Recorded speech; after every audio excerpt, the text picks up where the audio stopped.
ஒரு மனிதனுடைய கடனுக்கும் அவனுடைய கர்மாவிற்கும் நிறைய தொடர்பு இருக்கிறது. ஒரு மனிதனுடைய வாழ்க்கையில இறைவன் பஞ்சபூதத்தை ஒடுக்கி ஆள்பவன்.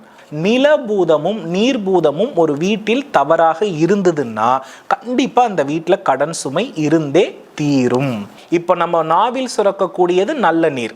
இது இல்லைன்னா நமக்கு உடம்புல எந்த சத்துமே என்ன பண்ணாது, பிரியாது. அதனால இந்த இடத்துல லட்சுமி வாசம் செய்கிறாங்க. நம்மளுடைய மலத்வாரம், நம்ம சாப்பிட்டதை எல்லாம் கழிவாக மாற்றக்கூடியது. அதனால் நமக்கு தீமை விலகும்.